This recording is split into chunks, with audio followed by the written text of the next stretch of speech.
Oke, gigi 1. Oke, matiin AC. Dia ada soft limiter. Jadi wheel spinnya banyak. Oke, di depan ada tikungan 90 derajat. Halo semuanya, selamat datang di channel Fitra Eri. Anda bisa lihat di belakang ini ada Honda Brio, tapi ini Honda Brio yang spesial karena ini adalah Honda Brio yang dibangun oleh Omobi dan timnya sedemikian rupa sehingga performanya meningkat, penampilannya makin bagus, interiornya makin bagus. Dan mobil ini bukan buat dipakai Omobi, tapi untuk di giveaway di IMX Pekanbaru tanggal 7 Agustus ini. Nah, teman-teman yang mau dapetin mobil ini silahkan ke www.imx2021.net. Nanti di situ ada caranya semua. Tapi di video kali ini saya mau mereview mobil ini. Apakah Brio buatan Omobi ini layak untuk diberikan ke Anda? Jadi secara spek saya tidak akan terlalu detail, tapi secara garis besar aja. Nah, ini adalah Brio tahun 2015. Anda bisa lihat dari sini. Oh, ini lihat bagian belakangnya ini khas Brio tahun 2015. Tapi kalau dilihat depannya, ini udah Brio generasi kedua. Nah, kalau teman-teman bisa lihat di kaca, ini nggak ada revi, jadi ini Abel yang nge-shoot. Makasih Bel. Nah, depannya ini sudah dimodifikasi, sudah diganti dengan part-part dari Brio generasi kedua. Jadi kalau dari depan seperti Brio baru, tapi dari belakang seperti Brio yang original yang generasi pertama. Jujur aja, saya sebenarnya lebih suka bagian belakang Brio generasi pertama itu khas banget. Tapi depannya emang kayak Mobilio kan, saya nggak suka depannya. Nah, ketika ini dipadukan, ini kok match gitu ya. Seneng banget ngelihat mobil ini depannya generasi kedua, belakangnya generasi 1. Tapi ini basically ini adalah mobil generasi pertama. Nah, sekarang kita lihat mesinnya. Karena di sini perubahan yang lumayan banyak. Nah, di sini kita bisa lihat langsung kelihatan ada pipa-pipa karena mobil ini sudah dilengkapi dengan turbo. Mesinnya basicnya ini adalah Brio Satya, jadi 1200 cc. Dan tenaganya ini waktu dihitung di dyno, itu di roda pada saat standar itu 70 HP. Sedangkan begitu sudah diberikan turbo, ini tenaganya langsung meningkat menjadi 103 HP di roda. 103 HP di roda itu besar, artinya tenaga di mesinnya ini antara 125 sampai 130 HP setelah dilengkapi dengan turbo. Transmisinya 5 speed manual. Dan walaupun tenaganya meningkat hampir 50%, tapi nanti kita coba bagaimana rasanya di jalan, lagnya gede apa enggak, akselerasinya gimana. Yang jelas ini mesin sudah dilengkapi dengan turbo. Nah, untuk keterangan lebih detail siapa yang ngerjain, spek turbonya seperti apa, itu nanti bisa lihat di channelnya Motomobi atau Omobi. Nah, dari body, ini kita bisa lihat bodinya udah pakai bumper yang sporty, kemudian udah pakai lip spoiler di bawah nih, juga dicat sama Raptor, jadi dia konturnya kasar seperti ini. Terus peleknya sudah diganti dari torsion, bannya juga udah diganti. Kemudian stiker-stiker, ini mobil tampilannya sebenarnya kayak udah siap balap di Sentul, tinggal kasih nomor aja di sini, nomor peserta. Satu yang mengganggu di mobil ini adalah ini. Kenapa mesti ada gitu loh. Kalau ini dihilangkan itu lebih proper lagi. Tapi ya dia kayaknya nggak pengen orang yang dapat mobil ini tuh melupakan dia. Jadi dia pasang logonya di situ. Sampai belakang nih spoiler, di bawah juga ada diffusernya. Wah, ini udah dimodifikasi. Nah, di belakang ini ada roll baran. Jadi ini roll bar yang tidak berfungsi untuk kalau kita kecelakaan, tapi lebih ke arah ini aja, lebih ke arah estetika. Coba ya, kita buka ya.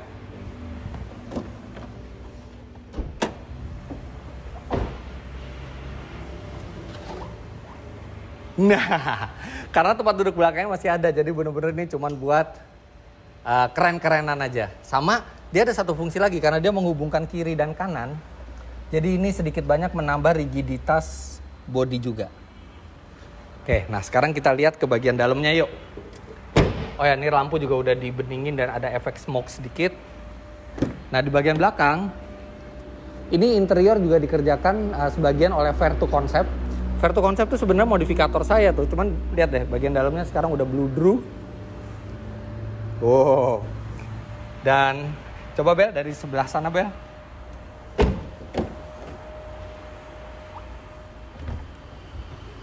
Nah, ini juga udah bludru juga. Silau ya? Silau. Oh. Ya, dari sini ya, bukannya ada dari sana. Oke, boleh.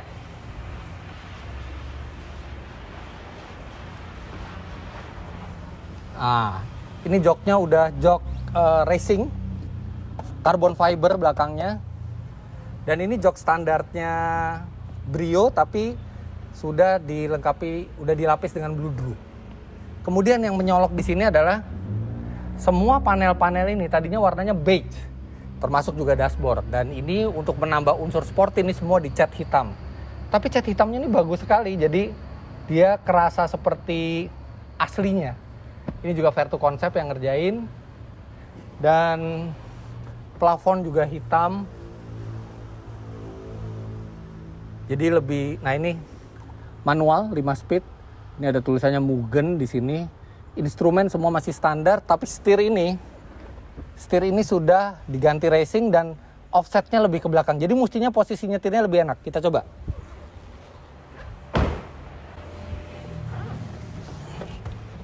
Wah, iya benar. Posisi nyetirnya lebih pas. Karena setir lebih dekat ke belakang. Tapi agak masalah kalau Anda orangnya di bawah 160 cm. Karena pedal akan terlalu jauh. Tapi ini buat saya ini pas banget. Wah, enak posisi nyetirnya. Di sini ada turbo boost meter di sini dari HKS. Audio masih standar. Jadi mobil ini sebenarnya modifikasi yang utama itu adalah penampilan dan mesin. Nah, sekarang nggak pakai lama-lama, langsung kita coba, kita jalanin dan kita rasakan bagaimana impresinya. Rudy, kuncinya di mana, Rud? Di atas. Mas, ini quick release juga. Quick release. Ya, jadi kalau Anda tiba-tiba nggak suka sama setirnya, udah lepas aja buang. Atau kalau Anda parkir, mobilnya nggak pengen dicuri, bawa aja udah, nanti maling juga bingung gimana nyetirnya. Dia quick release. Oke. Kilometer baru 28.000, termasuk sedikit ya untuk Brio tahun 2015.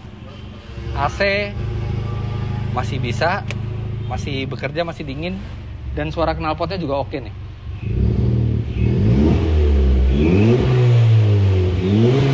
Wow, ada darnya.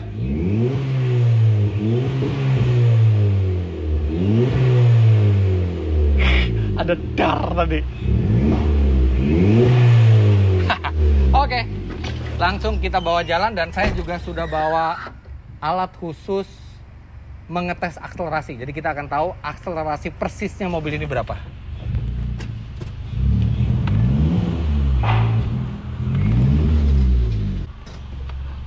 Oh ya, ada satu lagi yang kelupaan. Ini lihat spionnya. Spionnya tuh model kayak dari Formula gitu. Jadi bukan spion standar, tapi spion seperti ini. Lebih kecil sudut pandangnya, tapi lebih keren buat dilihatnya. Let's go. Hihihi. Nah, ini pertama kali yang ternotis kalau lewat jalan agak rusak itu roll bar di belakang itu bunyi kling-kling kayak mobil balap aja. Terus ini bantingan agak keras ya, karena memang sudah pakai coil over suspension, jadi udah lebih rendah juga.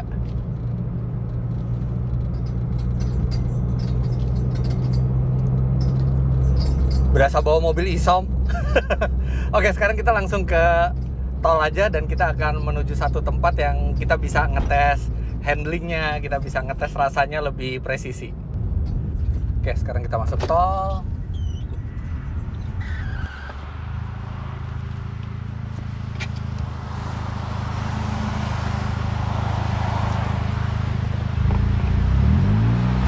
Oke, kita matiin AC, kita tarik dulu.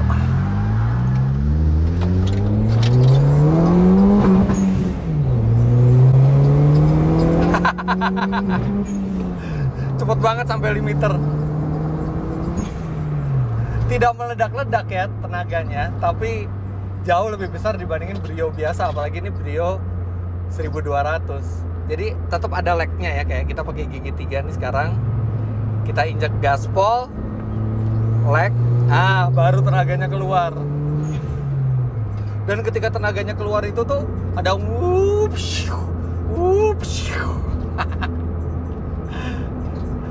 Nah, kalau kita bawa tenang di jalan tol, nah di atas 2500 tuh turbonya juga udah gampang. Kita injek gas agak dalam dikit, bunyinya Tapi ini bukan turbo yang tekanannya tinggi sekali ya. Coba kita lihat tekanannya berapa sih ini turbo. 0,5 bar. Oke lah, 0,5 bar itu masih cocok buat harian ya, bukan buat yang kompetisi atau drag race. Tapi bunyinya nih lebih keras daripada tekanannya. Enteng sih tenaganya ya.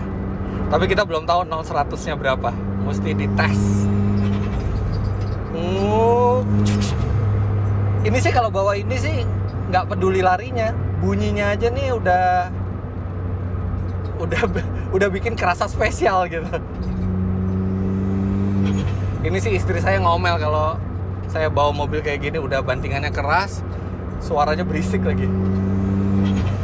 Tapi kalau buat anak muda, apalagi bawa sendiri, wah ini bikin senyum terus nih. AC-nya dingin. Ini kaca filmnya juga dipakai yang agak bening ya, jadi dia lumayan bisa nahan panas, tapi nggak gelap gitu. Pas lah buat mobil modifikasi. Oke, kita tarik dulu.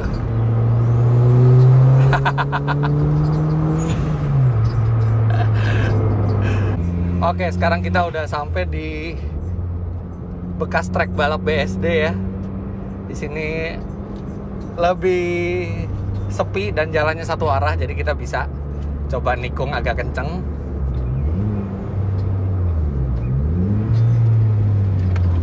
Ya stabil banget sih ya, jauh lebih stabil dibandingin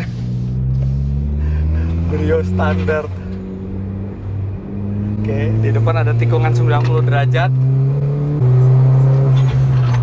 Remnya oke.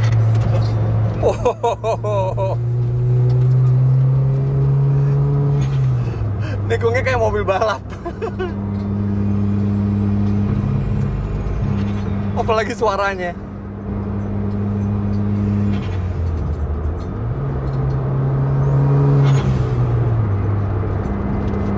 Kita coba muter balik. Hilento.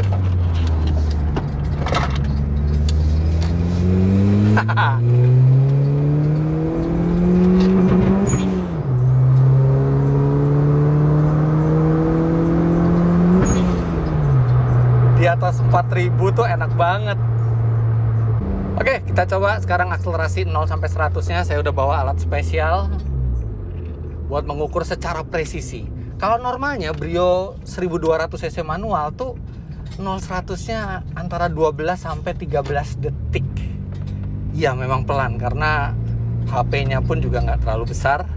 Sekarang kita coba yang sudah diberi turbo oleh Omobi. Oke, gigi 1. Oke, matiin AC. Dia ada soft limiter. Jadi, wheel spinnya banyak. Gigi 3, 80, 90, 100. 9,8 detik. 9,82. Wow.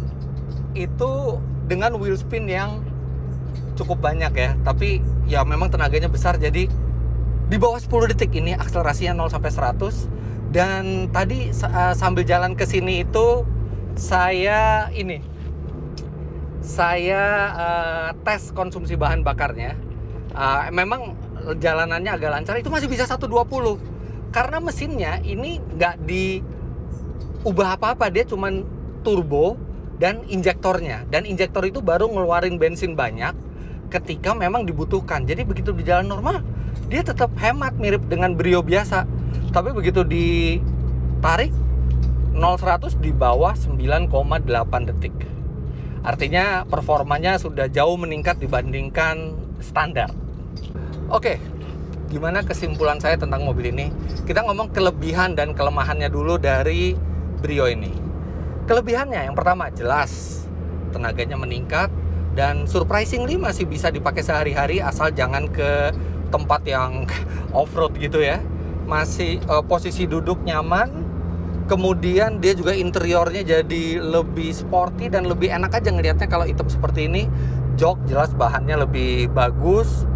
Kemudian handling juga di atas rata-rata ya. Maksudnya karena dia sudah coil over juga, jadi handlingnya sangat baik. Dan konsumsi bahan bakar itu masih mirip seperti Brio biasa. Karena ini turbonya bukan tekanan yang tinggi yang membutuhkan modifikasi mesin terlalu berat. Nah, tapi bicara kelemahannya, ada kelemahannya juga. Kelemahan yang pertama adalah di kondisi ekstrim ketika kita menikung itu masih agak mentok sedikit antara ban dengan plastik di dalam spakbor. Emang nggak apa-apa, cuman kadang-kadang suka mengganggu aja suaranya. Nah itu sebaiknya Anda ketika menikung di jalan itu jangan terlalu ekstrim.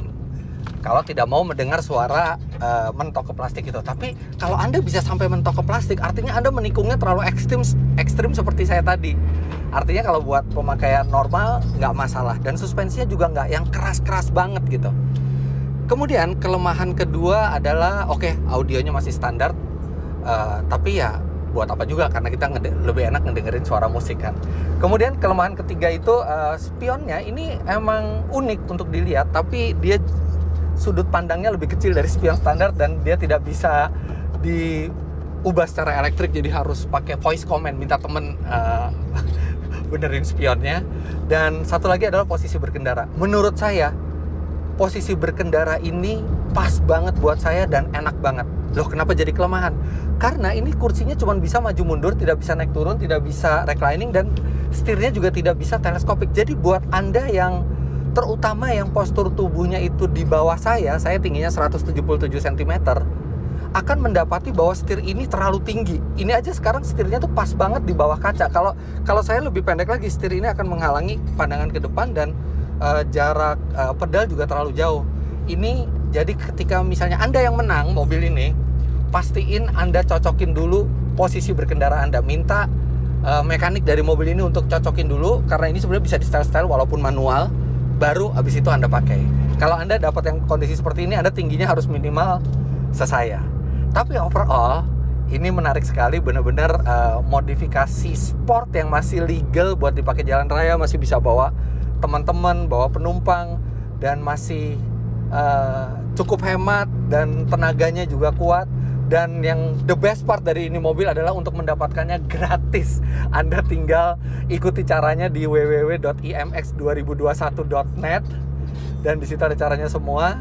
Karena mobil ini tidak bisa dibeli, mobil ini hanya bisa didapatkan secara gratis dengan giveaway. Jadi pastikan Anda ikuti caranya di imx2021.net.